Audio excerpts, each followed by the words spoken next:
महाराष्ट्र के पालघर में एक दर्दनाक घटना देखने को मिली। यहाँ पालघर के जवाहर इलाके में दाबोसा झरने में डूबने से एक युवक की मौत हो गई।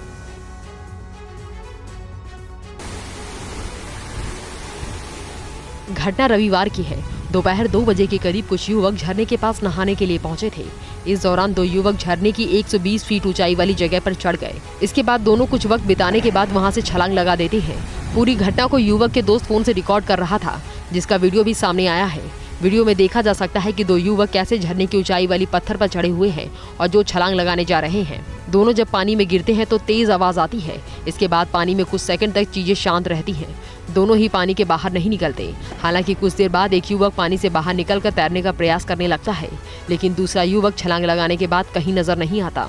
छलांग लगाने वाले युवकों का नाम माज शेख और जोएब है। माज शेख की आयु 24 साल थी। छलांग लगाने के बाद उसकी मौके पर ही मौत हो गई, जबकि जोएब को गंभीर चोटें आई हैं। जोएब को इलाज के लिए अस्पताल में भर्ती कराया गया है। पुलिस के मुताबिक दाबोसा झील घूमने के लिए मुंबई से सटे मीरा रोड के कशीमिरी से 3 युवक आए थे और तीनों ही दोस्त हैं। और अब एक भावुक कर देने वाली खबर। सीआरपीएफ सिर्फ देश सेवा और नागरिकों की रक्षा ही नहीं करती, बल्कि समाज सेवा में भी सबसे आगे रहती है। सीआरपीएफ जवानों ने एक ऐसा ही जज्बा एक बार फिर से पेश किया। इस बार जगह अलवर है। सीआरपीएफ की बटालियन ने मिलकर एक बेटी का कन्यादान किया। बेटी उनके अपने ही साथी की है, जो देश सेवा में अपना कर्तव्य निभाते हुए शहीद हुए। दरअसल अलवर जिले के टुबी गांव में माहौल खुशी का था, जो भावनाओं से भर गया। इस गांव में मंडप सजा था एक ऐसी बेटी का, जिसके पिता देश की सेवा करते हुए शहीद हुए। लेकिन सीआरपीएफ जीवन के साथ भी और जीवन के बाद भी साथ है। फोर्स के ऑफिसर से लेकर जवानों ने शहीद साथी की बेटी के मिलकर हाथ पीले किए और एक पिता की तरह बेटी को विदा भी किया। किसी ने भाई तो किसी ने पिता की तरह रस्मों को निभाया। शादी 23 अप्रैल को थी, जिसका वीडियो सोशल मीडिया पर अब सामने आया है। वीडियो में सेना की वर्दी में जवान दुल्हन को स्टेज तक ले जाते हुए नजर आए और सिर के ऊपर चुनरी को पकड़े हुए भी दिखाई दिए।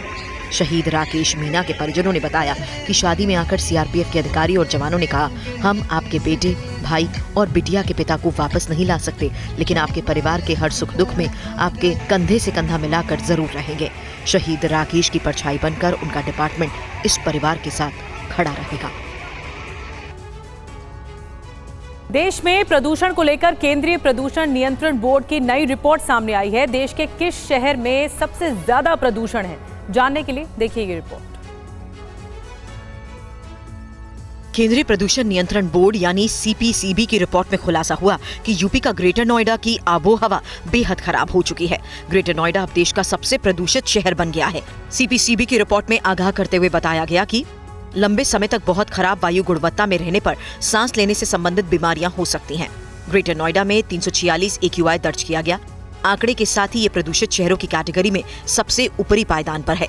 वहीं बिहार की राजधानी पटना में भी हालात कुछ ज्यादा अच्छे नहीं हैं। ये देश का दूसरा सबसे प्रदूषित शहर बन गया है। यहाँ पर AQI 316 रिकॉर्ड किया गया। बिहार के 4 और शहरों में हालात बेहद खराब है। सीवान, मुजफ्फरपुर, हाजीपुर और बेतिया में AQI खराब कैटेगरी में दर्ज किया गया।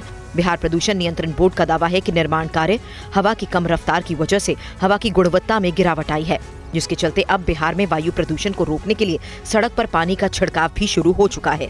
फिलहाल इस रिपोर्ट के आने के बाद प्रदूषण की रोकथाम के लिए किस तरह के उपाय किए जाते हैं, ये देखना होगा।